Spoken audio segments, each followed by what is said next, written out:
Luiz, eu gostaria de falar um pouquinho sobre as suas influências. Você citou quando no nosso preparo aqui desse material, você citou um pouco algumas pessoas que você gosta de ler, você pesquisa e de uma certa maneira, junto com a sua experiência, você estudou e gostou bastante, né? Eu gostaria de falar um pouco deles e você falar um pouquinho do que você aprendeu e com cada um deles, e obviamente vem aprendendo, né? E também um Uhum. pouco algumas observações, se você chegar entre eles, se você assim quiser. Queria começar com um grande pesquisador aí que, que durante muito tempo eu fiquei fascinado, né? Que foi o Krishnamurti, que é o Krishnamurti, né? Só para contextualizar, né? O Krishnamurti, ele mesmo passou por uma experiência muito forte, para não dizer muito traumática, né? Que foi exatamente ele ser escolhido, né? Por ser talvez a pessoa mais preparada para cumprir com um papel missionário aí pela teosofia, né? Foi preparado por um outro conhecedor esotérico chamado Leadbeater, da Sociedade Teosófica, né? Quando a gente fala Sociedade Teosófica, a gente está falando de Madame Blavatsky, né? E todo esse grupo de esotérico místico que influenciou muito o mundo, a maneira do mundo pensar o esoterismo no Ocidente. Então, eu gostaria de começar a falar sobre o Krishnamurti, porque ele foi um sábio que rompeu, num determinado momento, com com o próprio peso desse legado missionário, místico, né, desse ser que seria preparado para cumprir com todo um mito aí que foi criado em linhas teosóficas, né? Quase como um médium que ia receber uma divindade, um ser cósmico, né? Que ia ajudar a equilibrar o mundo, né? E ele rompe com isto e aí acaba estabelecendo um caminho próprio, né? De pesquisa. Como é que foi para você a influência de Krishnamurti e o que você e como que estão as pesquisas? O que você aprendeu com ele? Mais ou menos uns 5 anos, 6 anos que eu comecei a acessar o material, né, dele, e eu acho que ele desenvolveu um trabalho, uma pesquisa muito relevante, ao meu ver, né, tanto nesses aspectos dos condicionamentos do nosso pensar, né, da forma como a gente às vezes se molda, né, e o quanto que esses moldes acabam se tornando em processos mecânicos de resposta ao mundo, né, e como que a partir disso a gente acaba se relacionando sempre de uma forma de não estar presente, né, de sempre o viés do passado tomando conta da percepção do presente e do futuro. Então, acho que esse é um aspecto muito relevante ao meu ver, falando do diálogo, a gente vê às vezes muitas citações do David Ball em relação ao diálogo, porque ele faz um trabalho, ao meu ver, brilhante, tanto em relação à questão do pensamento também, aquele livro dele do pensamento como sistema, mas também nesse livro sobre diálogo, né? Ele faz um trabalho muito rico, trabalho experimentado, não é teórico, né? Uhum. Foram formados grupos, eles co-participando, né? Mas então, David Ball, ao meu ver, o trabalho dele, né? Ele começou a co-participar de reuniões com o Krishnamurti ali Krishnamurti. atrás e que ali eles já estavam estabelecendo essa relevância do diálogo, né? Como algo com potencial de transformação, né? Com um potencial amplo, né? De trazer amplitude, né? Para as relações e de reconexão. Então, acho que, ao meu ver, então ele fez um trabalho muito relevante nesse sentido, Krishnamurti. E David Ball, claro, depois, que é um físico, né? Ele vem e estabelece uma linguagem em cima do que ele foi percebendo em relação a essa convivência, né, com Krishnamurti, convivência dos eventos, e aí ele desenvolve um trabalho também, ao meu ver, muito relevante, Uhum. né, tanto nessa questão do nosso pensar, essa mecanicidade, né, essa abordagem do pensamento como um reflexo quase, né, que é algo que já toma conta da nossa percepção quase de forma automática, mecânica, né, eu acho que é muito significativo ao meu ver. e muito relevante, e que depois derivou, né, do trabalho de diálogo, né, que ele depois veio a lançar um livro, né, ter um livro sobre esse tema específico. É interessante que parece que essa troca Krishnamurti e Bon é muito rico, né? E o Krishnamurti ele tem essa relação muito forte da mente e do pensamento. Até mesmo uma das coisas que na época quando eu pesquisei, eu fiquei numa época realmente vidrado em Krishnamurti, né? Eu adquiria todos aqueles livros lá sobre alguma coisa, sobre, né? Que são as palestras dele que foram transcritas. E é muito interessante que quando você fala sobre Krishnamurti, uma das coisas que me surpreendeu na época foi a maneira como ele olha a meditação. Porque para ele, meditação não é o ato de você parar e sentar, ou seja, ele está quebrando toda uma tradição oriental na qual ele faz parte. Né? Aquela coisa, não, vamos meditar e não pensar. E segundo eu lembro, isso para ele era um problema, porque você não... Muitas vezes esse ato desta própria meditação não levava a uma condição de modificação, porque nós tínhamos todo um pacote por trás em que, às vezes, eram automático essas condições que dificultavam essa observação clara das coisas. Acaba sendo uma repetição. E que, para ele, a meditação era um ato de você estar consciente de uma forma... não necessariamente fechando os olhos, usando respiração técnica, mas perceber essas condições nessa relação mente-pensamento. Né? E isso tem muito a ver com essa noção de diálogo. Ele quebra todo um sistema, né? Ou modifica todo um sistema, talvez até pelo que ele experienciou junto com a teosofia. Né? E essa transição dessa informação ligada a David Bohm, principalmente no início da década de 80, muito rico, né? Principalmente no que diz respeito a, acho que é uma coisa que foi muito forte, né? Que David Bohm continua, que é o conceito de eliminação do tempo psicológico, né? Que acho que é todo esse pacote de informação. Você teria mais alguma questão? O que você vê, principalmente nesse ponto que para mim eu achei que foi muito peculiar, Krishnamurti e talvez Bon. Bon, eu não encontrei isso especificamente em Bon do ponto de vista da meditação, e sim do ponto de vista de percepção, que tem a ver com linguagem também, que começa com Krishnamurti. Como é que você vê essas considerações vinculadas à meditação como algo diferente daquele sentar em postura de lótus, o pranayama para Krishnamurti? Meditação não era isso. Eu acho que teve esse aspecto, né, que você colocou, pelo menos é como eu leio, né, de que para quebrar uma tradição ou um movimento que estava acontecendo, né, acho que ele usou palavras às vezes mais enfáticas nesse sentido de que a meditação é um processo contínuo no cotidiano, de você se tornar consciente de si a cada instante, né?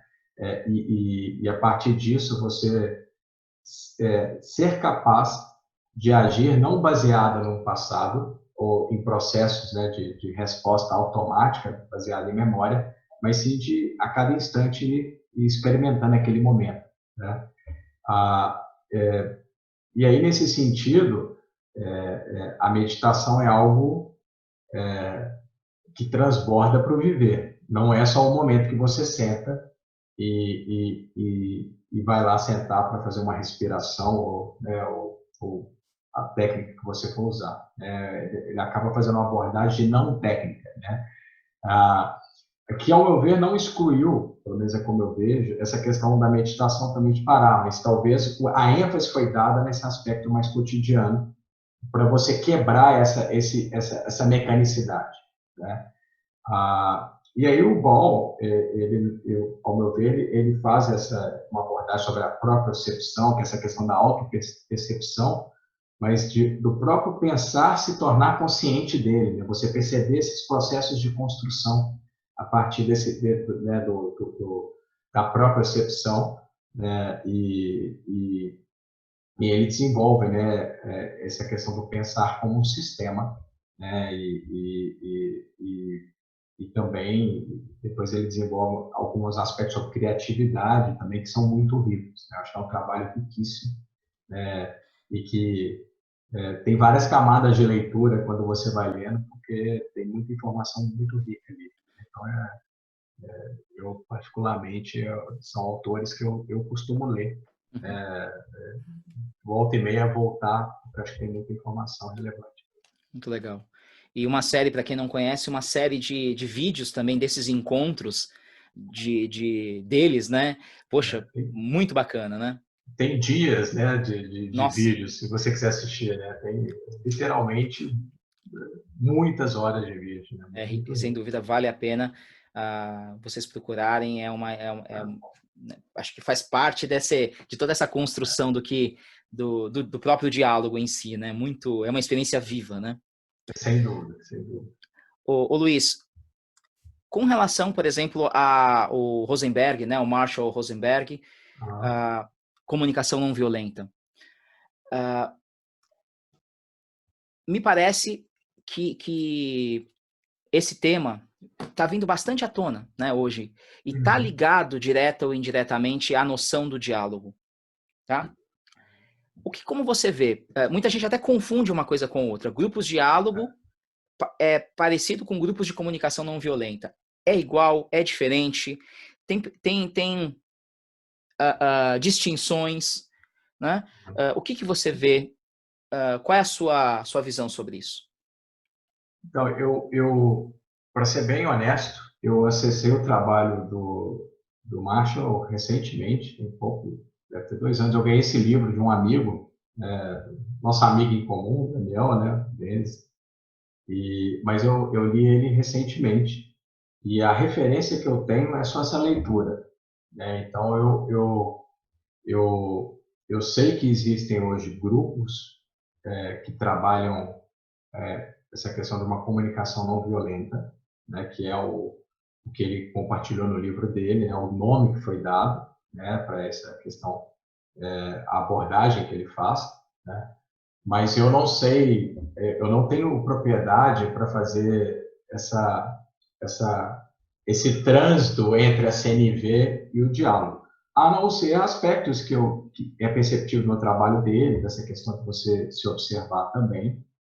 Eles trabalham em 4 pilares, né? Que é observação, você reconhecer o que você está sentindo na hora, né? Observação Reconhecer sem suas julgamento. necessidades, exato, Uhum. você reconhecer suas necessidades e a partir disso fazer pedidos, né? Ou seja, comunicar a partir do que você reconhece como necessidade sua, né? Mas eu realmente não conheço o trabalho a fundo a ponto de fazer comentários mais profundos, fazer essas relações. O que eu percebi de alguns desses grupos ou pessoas que participam, Uhum. eu acho que é muito interessante, mas a sensação que me dá é que há uma questão muito prática, né? Que Uhum.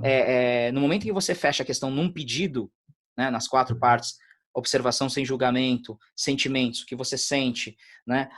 Vincular isso a necessidades e a um pedido claro, definido, Uhum. há um fim. E acho que isso está muito claro até mesmo no livro, né? Que é para realmente resolver conflitos práticos muitas vezes, né? Que Uhum. você não Uhum. consegue. Eu acho que ela tem um Uhum. fim muito pré-estabelecido. O que eu percebo do pouco que eu experienciei dessas andanças, eu queria saber do teu ponto de vista com relação a isso, é a seguinte consideração: a pessoa passa por todos esses aspectos da observação sem julgamento do que está acontecendo, de como ela se sente no processo, o que incomoda, como ela se alinha, tá? Ela percebe as necessidades dela e constrói uma fala, né, muito clara, muito objetiva e faz um pedido, Uhum. tá? Esse pedido ele é entendido pelo grupo em questão, Uhum. tá? E aí há apenas uma condição, que é não vai rolar, ou às vezes até o contrário, as pessoas ficam silenciosas e não dão esse rapport. E eu já percebi em alguns momentos, em grupos distintos, que há parece que a coisa cai por terra, porque a pessoa faz exatamente esses passos e não tem resultado nenhum quando retorna. Porque na finalização, que a pessoa está trocando, não concorda, não aceita essa condição e ou fica em silêncio, do tipo, vou ver. Eu gostaria de colocar como uma ousadia mesmo, um quinto passo para isso, que é uma é literalmente uma desidentificação do resultado. Porque a sensação que me dá é que há uma frustração quando as pessoas fazem esse caminho e não conseguem receber o resultado que desejavam. E aí você começa aquela bola de neve de novo. Poxa, eu fiz todo esse caminho e não deu certo. E aí? Então, é um método prático que, às vezes... Então, essa desidentificação do resultado, eu diria que seria muito importante. Você tem alguma observação nessas relações do que você percebeu? Eu acho que você tocou num ponto relevante, né? Me parece que às vezes caminha por uma questão muito prática mesmo, né, de resolver e de, né, a partir desse estabelecimento dessa comunicação não violenta, né? Você não estabelece, você diminui o conflito com o outro, né, o potencial conflito, né? Mas eu acho que esse aspecto que você colocou é relevante, esse quinto passo, porque às vezes se eu não tenho a minha necessidade atendida, o meu pedido atendido, como eu fico, né? Eu acho que esse é um ponto relevante, né, em relação a isso, muito relevante. Mas eu acho que há distinções muito claras em relação ao diálogo no sentido mais aberto, como algo vivo, né, como a gente está colocando, né, como de você perceber a relevância do diálogo por si, ou seja, que é algo que é relevante, e a partir disso você se abre para trocar com o outro. O que virá, você não sabe, né?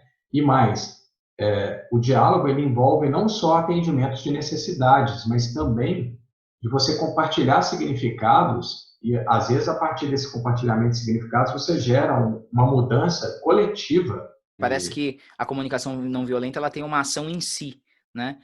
Direcionada, né?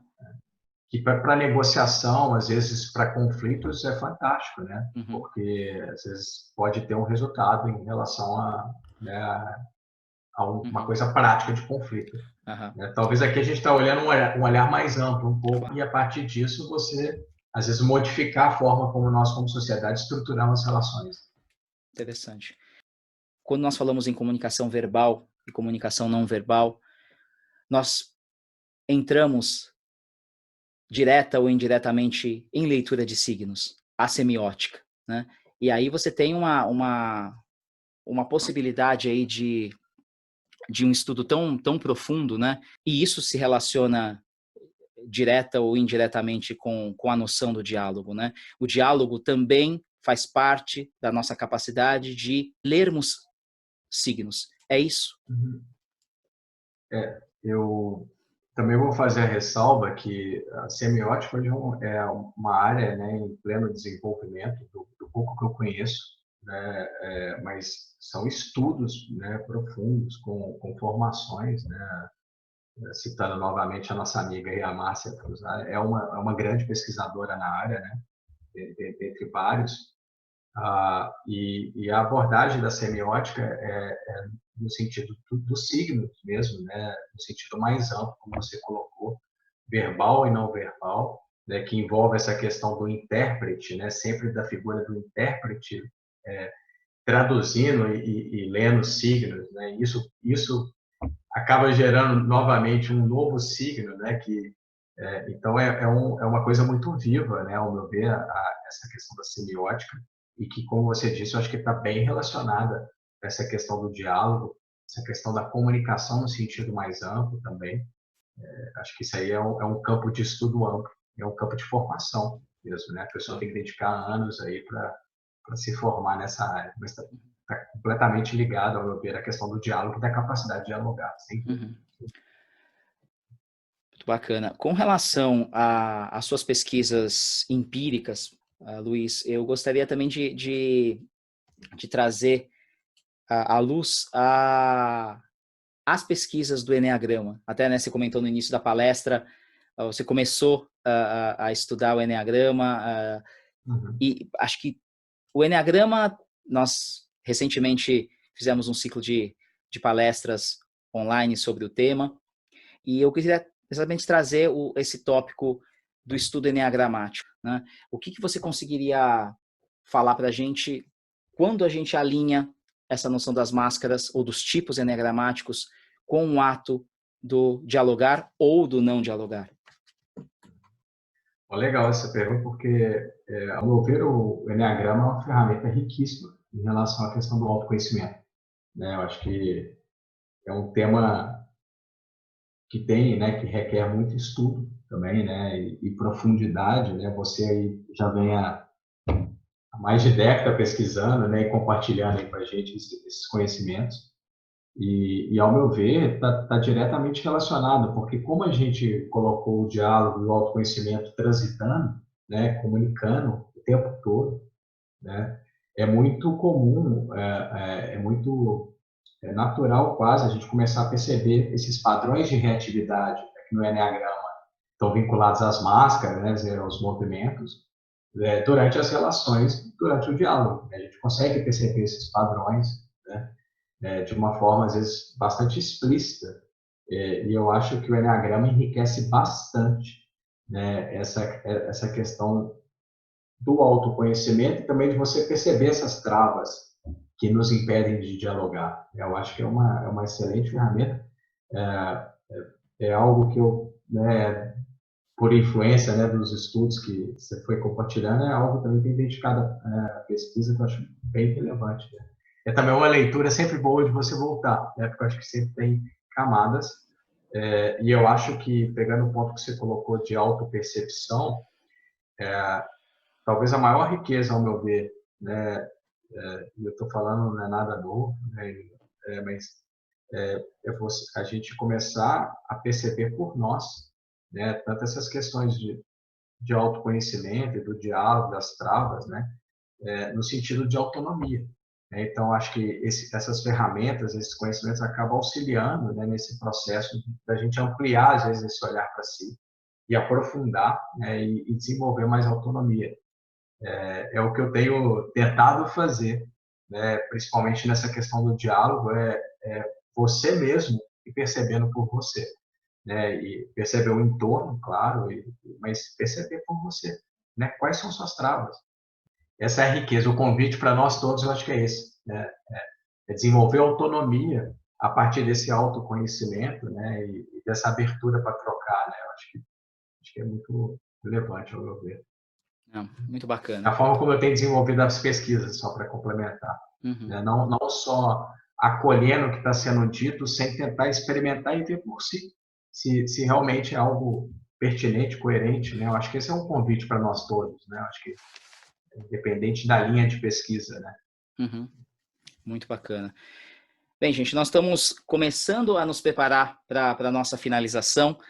Eu gostaria, Luiz, agora, para as nossas últimas perguntas, citar como referência o filósofo Byung-Chul Han, né, que no livro dele Sociedade do Cansaço, ele aborda tópicos muito interessantes que parecem se alinhar bastante com as nossas condições contemporâneas, né? Quando ele fala sobre a diferença entre uma sociedade anterior, que era uma sociedade vinculada à obediência, uma sociedade em que você tinha estruturas muito bem definidas, muito claras, né? Em que você tinha bordas muito claras de limites que definiam onde nós estávamos e quem era o inimigo. E ele chama essa questão como um exemplo de uma relação virótica, né? Como relação do corpo. Ele coloca também que atualmente nós vivemos um outro tipo de sociedade, um outro tipo de momento, que é uma sociedade do desempenho. Essa sociedade do desempenho é uma sociedade muito mais voltada para si, né? E que isto gera um problema, porque se a primeira era uma sociedade do negativismo, né, que estabeleciam limites, hoje nós temos, como nós falamos nas perguntas anteriores, um problema que talvez seja até pior, que é do hiperpositivismo, da hiperpositividade. Que você sempre tem que estar bem. Não existem mais limites para as coisas. Então as coisas nos invadem, né? E a gente não consegue minimamente estabelecer o que é bom, o que é ruim para mim. Né? Então a sociedade do desempenho é uma sociedade em que há uma super cobrança da pessoa, as coisas não estão estáticas, com papéis definidos, como a sociedade da obediência. É uma coisa muito mais esgarçada. Como há uma condição esgarçada, nós temos muito mais dificuldade de estabelecer quais são os nossos papéis, né? Portanto, muito mais dificuldade de olharmos nós como identidade, né? Antigamente eu era o pai de família, eu era a pessoa que trabalhava naquele emprego e ia ficar o resto da minha vida naquele emprego. Se eu estudasse e me esforçasse, eu chegaria lá. Hoje não. Hoje tudo pode acontecer e tudo está se modificando. Isso cria em nós um processo tão complicado que, no sentido de doença, você sai do nível virótico, né, e entra num nível de uma violência, como ele coloca, neuronal, né, que são as doenças psicológicas, as grandes depressões, né, todos esses processos desafiadores, que a pessoa é consumida pela necessidade de desempenhar-se e ser um vencedor sem ter nada em absoluto como base de segurança. Ou seja, ele é como se fosse ele se consumindo e gerando em si problemas que ele não consegue identificar e sobretudo, solucionar. Eu coloco essas referências iniciais até para alinhar algumas das questões que nós vamos colocar aqui. No sentido de que ele separa muito bem a diferença entre o título do livro Sociedade do Cansaço, que é o cansaço não necessariamente, segundo ele, é uma coisa ruim, porque quando você consegue literalmente gerar uma união verdadeira, pelo que eu lembro das palavras dele, criando um corpo de grupo, que aí eu queria colocar, que me parece que o diálogo é fundamental, tá? Em que o grupo se alinha numa causa comum, num consenso. Há um cansaço. Mas esse cansaço é um cansaço que não consome e não destrói as pessoas. É um cansaço construtivo, né? Ou seja, ele não é um cansaço que destrói, né? É um cansaço que traz força. É um cansaço com potência, né? De vida. Então, há sentido. É difícil, é desafiador, mas você se alimenta desse cansaço. E ele, naturalmente, há uma certa direção e sentido dos processos aí, né? Agora, ele faz uma distinção muito clara desse tipo de ambiente para um tipo de ambiente que ele chama de sociedade do esgotamento, né? Que é diferente do cansaço. O esgotamento é você realmente, nesses tempos atuais, você sentir absolutamente esgotado. Não é só cansado. Cansado porque eu trabalhei muito. É esgotado.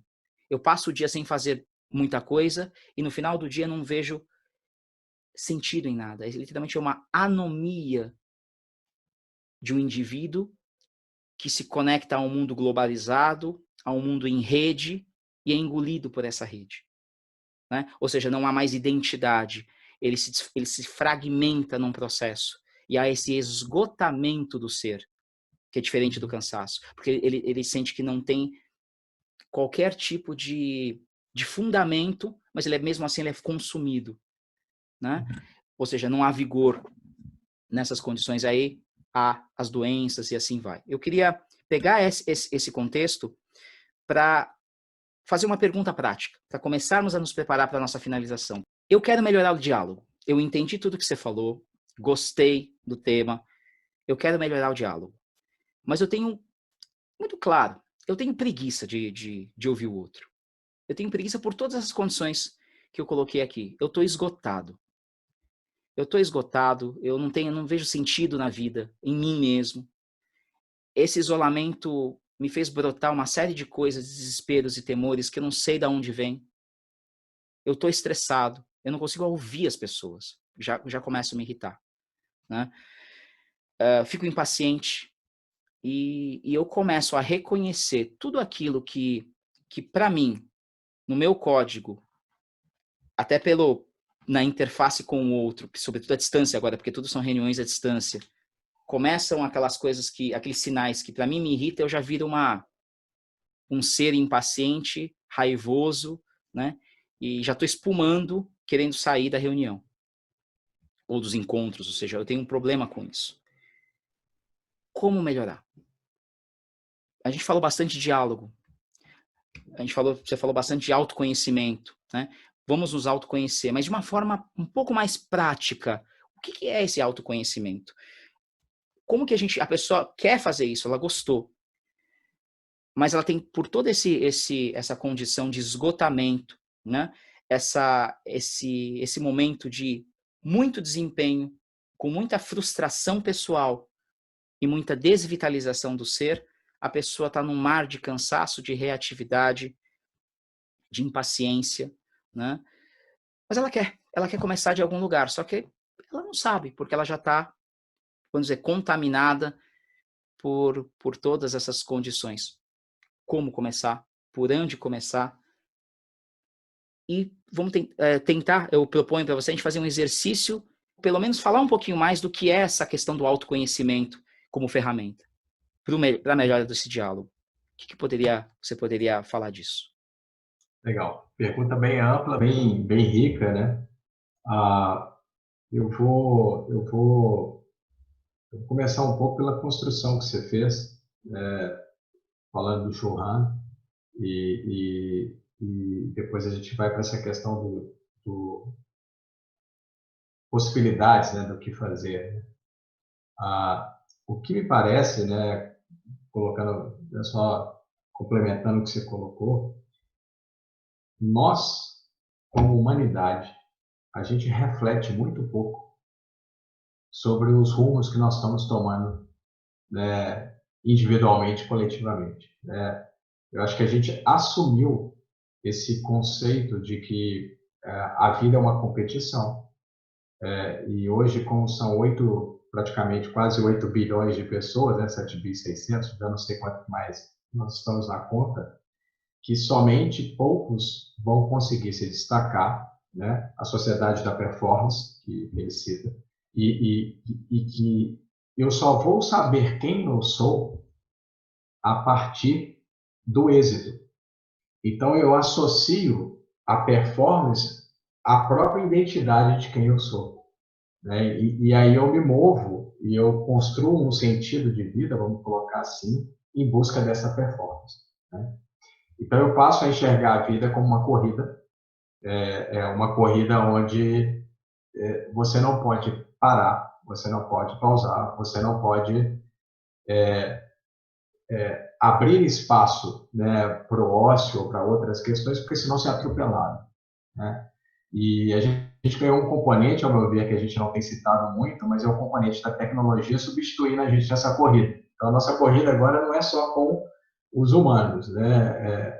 Os nossos com o outro, mas também com a tecnologia. Então, acho que tudo isso tem criado esse ambiente de, de medo e da pessoa construir toda uma caminhada, né, sem refletir se aquilo é coerente internamente ou não com ela, né? E aí nós estamos ficando, como você colocou, né, citando o livro, né, da Sociedade do Cansaço, nós estamos ficando exauridos, né? E essa exaustão, ela se transborda para as relações, né? Tudo que a gente falou aqui sobre diálogo, o diálogo requer atenção, requer energia, né? Requer eu estar presente no momento para trocar, né? E também, ao meu ver, aí a gente começa a entrar num aspecto que eu acho muito relevante, mas que é o processo de você se desidentificar, que a única possibilidade de olhar para a vida é através desse olhar competitivo, né?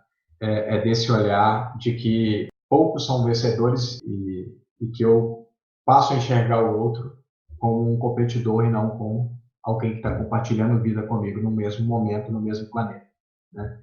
Então, eu acho que enquanto a gente estiver identificado com esse cenário do destaque, do ser reconhecido, do ser mais que o outro, né, no sentido que a gente traduz do ser mais, né, sentido pragmático, sucesso, tudo, eu acho que a gente está num looping que está nos exaurindo, nós nunca tivemos tanta crise de ansiedade, de depressão, pelo menos pelos poucos dados que a gente acessa, né? E aí, corroborando com o livro, nós estamos reforçando um processo que é um processo, mais uma vez, autodestrutivo, né? Então, indo para o aspecto da mudança, sendo prático, que você colocou do autoconhecimento, eu acho que a gente começar a abrir para se perceber, né, nos momentos, todas as vezes que eu ajo em busca de reconhecimento, todas as vezes que eu tenho medo de ficar só, e a partir disso, então, eu faço coisas que não são condizentes com o que eu sinto internamente, né? Eu começar a perceber o quanto a minha ação ela tem coerência com o que eu sinto no cotidiano, isso é prático, né? E o quanto ela é simplesmente ditada por algo que eu aceitei como um fato, mas que talvez não seja um fato, né? A gente não abordou isso, mas tem muitas crenças que a gente assumiu como verdades que a gente não abre mais espaço para questionar, né? E que me parece que essa pandemia e essa paralisação tem gerado esse potencial de reflexão, né? Será que a vida realmente é viver é competir, né? Será que viver é buscar por sucesso? Será que a vida só vai ter sentido se eu tiver êxito enquanto outros não têm, né? Eu acho que são aspectos para a gente começar a se observar. E a observação, para entrar no ponto que você colocou, é no cotidiano, no dia a dia, perceber o quanto, às vezes, questões que eu faço me exaurem, né? Perceber, às vezes, que o que eu estou realizando no mundo não tem coerência para mim. Por que eu continuo? Por que eu continuo agindo dessa forma, né? Eu acho que olhar para si de uma forma ampla, né, talvez gere esse potencial de modificação de si, né? Compreender quando eu ajo de forma reativa, violenta, o que está por trás, né? Que medo que está por trás, porque às vezes é um medo que está por trás, né? Quando eu ajo de forma, quando eu falo num tom de soberba, por que eu estou emanando essa fala? O que está por trás, né? Eu me acho mais que o outro, né? Ou no fundo eu me acho menos e eu transfiro para uma fala um grau de superioridade como uma forma de eu me sentir mais, né? De eu me sentir aceito. Eu acho que tem uma série de questões simples para a gente começar a observar no cotidiano, né? Não é algo e outra questão que eu queria colocar relevante: a pressa para se modificar impede a modificação. Então a gente tem que ter tranquilidade para olhar para si, né? Parar de olhar para si como algo que tem que ser modificado de forma instantânea. Não. Olha, porque tem muitas questões que envolvem o nosso comportamento, né? E para isso a gente tem que estar atento. Então, acho que essa é uma questão também relevante, né? Porque no mundo hoje da performance, você não pode perder tempo, entre aspas, olhando para si, porque você tem que modificar rápido, porque o mundo é dinâmico, né? Mas talvez abrir esse espaço para olhar como somos a cada instante, sem idealizações, né? Voltando à questão, né? E isso, por si, já vai gerando um potencial de modificação de si, né? Pelo menos, se a gente não consegue se ver de forma mais ampla, dificilmente a gente vai se modificar. Então, abrir esse espaço me parece ser importante. Muito bacana. Questões práticas. O que eu faço quando o diálogo não é possível? Eu cheguei, fiquei, experienciei, né? Não rola. Não rola, não teve jeito, né? Mas há uma necessidade de convivência por uma série de condições. Isso acontece muito em família, né? Não há diálogo, mas eu preciso conviver. O que eu faço? Eu queria que você falasse um pouco sobre as relações do diálogo com o sentido de contenção emocional. Já que não há diálogo, eu me fecho. Estou morrendo de raiva, dá vontade de xingar a pessoa até a última geração, mas eu me fecho. Principalmente agora, nesse fim de palestra, eu aprendi tudo isso, eu entendi, quero dialogar, mas não dá, não rola. Então, mas também não posso xingar e jogar panela. Então, né, o que eu faço? Sentido de contenção emocional, né? O sentido que nós já falamos de tolerância, ou seja, eu odeio a pessoa, mas eu tenho que tolerar. Então, fica naquele chove não molha. A questão do desdém, né? Que é aquele realmente do desdém mesmo, de não querer nem ouvir e pronto, e ficar longe dentro das possibilidades. E a noção de acordos contextuais, ou seja, eu queria resumir essa questão nesses tópicos a partir dessa condição, acho que dessa última que é mais importante ao meu ver. O diálogo enquanto acordo contextual. Eu não consigo dialogar, mas eu preciso conviver. Nessa condição, Luiz, os acordos são necessários. Como é que você lida com isso? Isso já aconteceu com você? Qual é a sua visão sobre isso? Eu acho que você tocou num ponto, né, essa questão, nem sempre a gente consegue dialogar, né, por uma série de questões, principalmente às vezes questões contextuais, né? Como a gente disse, nós como sociedade, nós estamos estruturados hoje em relações muito verticais, né, relações hierárquicas, né, e nem sempre há essa abertura para troca, né? O ponto é, se eu não consigo dialogar, né, o que fazer, né, que é a pergunta que você fez, a gente tem uma série de questões aí envolvidas. A primeira é essa, a gente acaba tendo que fazer alguns acordos mesmo, isso é fato, né? Acordos contextuais, né, dado às vezes a falta de abertura, né, a falta de possibilidade naquele instante de estabelecer diálogo, uma vez que às vezes a pessoa não sente relevância, não quer escutar e não quer trocar, né? Né? Então, não tem muito o que fazer nesse sentido, porque ali não está com potencial, né, de troca. A grande questão que eu acho em relação ao que você citou de raiva, ou de intolerância, ou de contenção, né, é eu começar a perceber por que eu sinto raiva, né? O contexto está me gerando raiva, o comportamento do outro está me gerando raiva. Ou seja, o outro está sendo um índice que gera raiva para mim.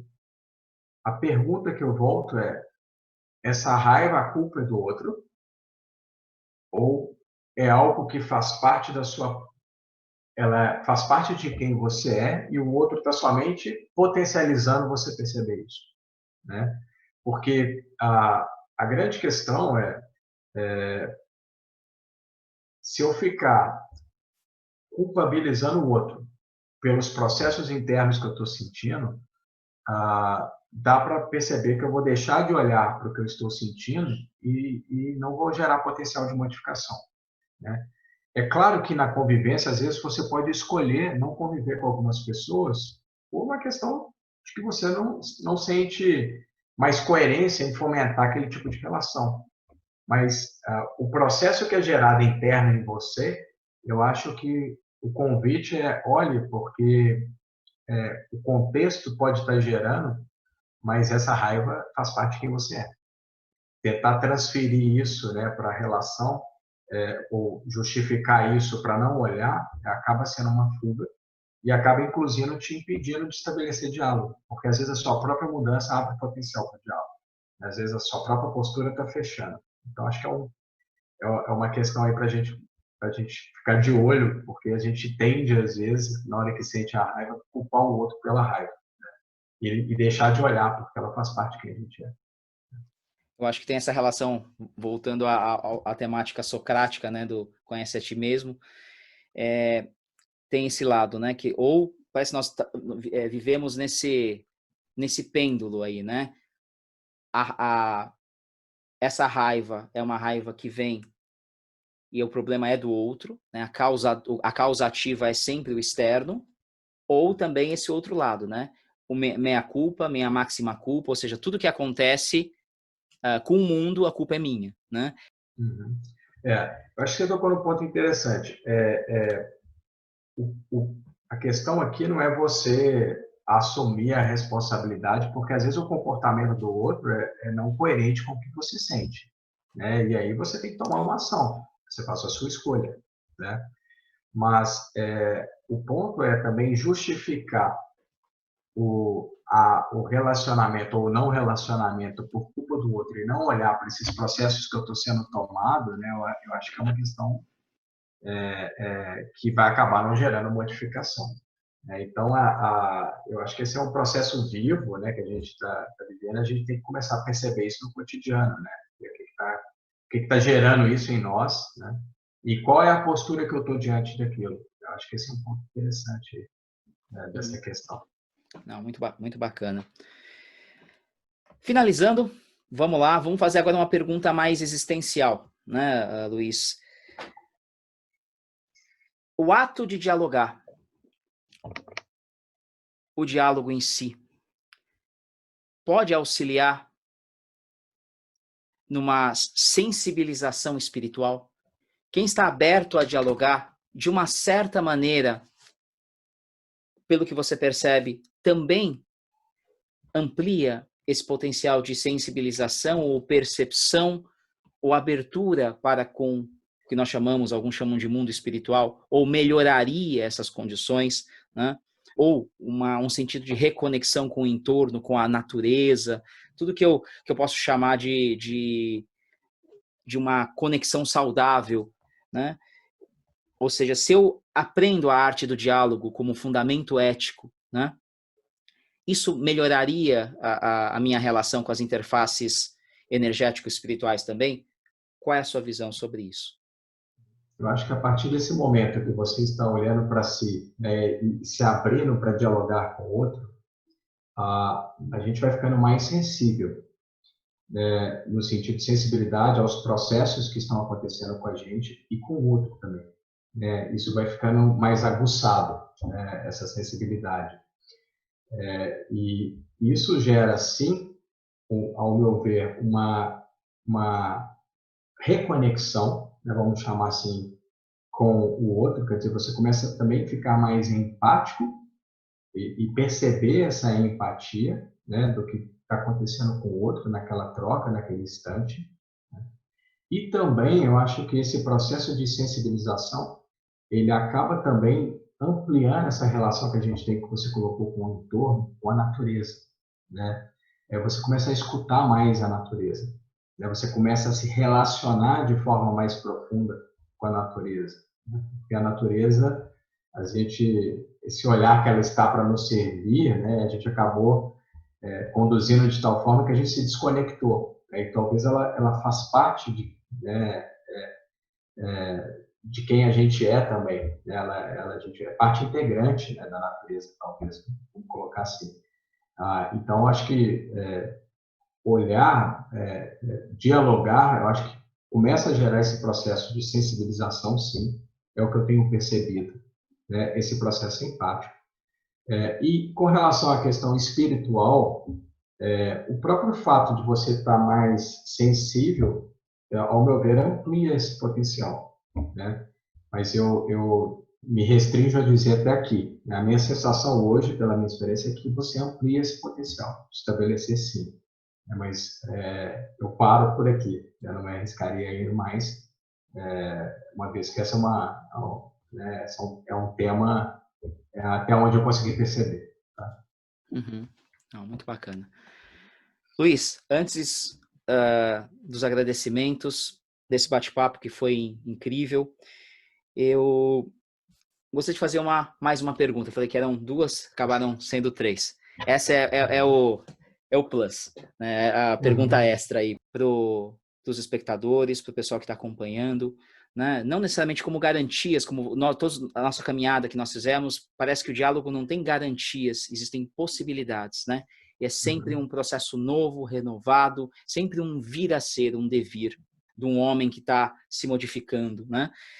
Nesse sentido, o que esse tipo de exercício em que você focou, pesquisou e vem pesquisando, te modificou e vem te modificando? Como você colocou, né, o diálogo como algo vivo, ele vai gerando esse potencial de modificação de si a cada instante. A cada momento que você está estabelecendo troca, né, com o outro, e com as pessoas, né, e no caso específico com o grupo, né, de diálogo, acho que isso dos grupos, né, a gente vai percebendo a riqueza disso, né? E se eu fosse dizer uma das questões que eu tenho ressaltado de perceber a riqueza do diálogo é esse potencial de amplitude que ele traz para o nosso olhar para a vida, para o nosso olhar para as questões, né? E também esse potencial de aprofundamento em si, né, a partir dessas trocas, né, de perceber todos esses aspectos que a gente relacionou, que a gente chama de autoconhecimento, né? Então, para mim, hoje, eu me sinto mais vivo todas as vezes que eu consigo estabelecer diálogo, estabelecer troca, né, e trazer amplitude, né, para os caminhos e para o olhar para a vida. Então, eu acho que esse sentido do diálogo me modificou, tem me modificado, e quando eu falo diálogo, eu estou também trazendo aqui junto a questão do autoconhecimento. Eu acho que eu acho que como você disse, é um processo contínuo. Não tem um chegar lá, né, e é algo vivo. Acho que é legal a gente ressaltar isso, não baseado numa idealização, mas algo vivo. Não, muito Nós não bacana. sabemos o que vamos perceber em nós. Acho que isso é a riqueza. Uhum, Essa beleza, talvez as belezas de estarmos vivos. uhum. Que legal, que bacana. Bem, Luiz, antes de finalizarmos, eu gostaria de falar para vocês que estão nos acompanhando. Colocaremos alguns materiais exclusivos aqui embaixo na descrição. E Luiz, eu gostaria de terminar você falando um pouco do seu espaço, do espaço que você abriu para pesquisa e dos cursos também, se você quiser falar um pouquinho deles, dos nossos amigos aí que estão nos acompanhando. Legal. Primeiro, agradecer a você pelo convite novamente, tá? Agradecer também quem teve paciência de ficar até agora, né, escutando. Bom, o espaço no núcleo, o núcleo de Diálogos e Estudos Conscienciais, né, o nome que nós temos, é um espaço que a gente vem compartilhando essas pesquisas vinculadas a diálogo, a autoconhecimento. Lá a gente realiza palestras, cursos, ciclos de diálogos, os quais a gente reúne pessoas para falar de diálogo e autoconhecimento. Eu acabei não mencionando, mas a gente tudo começou aí com esses ciclos de diálogos há 4 anos atrás. A gente começou a fazer isso em casa, né, e depois a gente acabou transferindo agora para o espaço em 2019. Tá? E fica o convite para quem sentir relevância, né? A gente está situado aqui em Belo Horizonte, mas fica o convite aí para que a gente estiver escutando e conhecer o trabalho. Né? A gente provavelmente vai abrir também um canal para compartilhar alguns vídeos no YouTube, aí pode ter um acesso mais amplo, né? Isso é uma possibilidade que está sendo avaliada. Mas é isso, no geral, quem quiser mais informação tem um site, né, que é www.nucleodediálogos.com.br. Bom, acho que é isso. Os textos também estão lá, alguns textos, né? A gente está começando a subir texto agora, subimos poucos, mas acho que em breve vai ter mais material também para pesquisa lá. Não, muito bacana. Gente, valeu. Acho que, poxa vida, foi um bate-papo, ao meu ver, incrível. Deu para dar uma boa geral, para não dizer até quase aprofundar em alguns desses temas, né? Eu conheço o Luiz já há algum tempo e sei da qualidade da pesquisa, da profundidade dessa pesquisa que ele faz.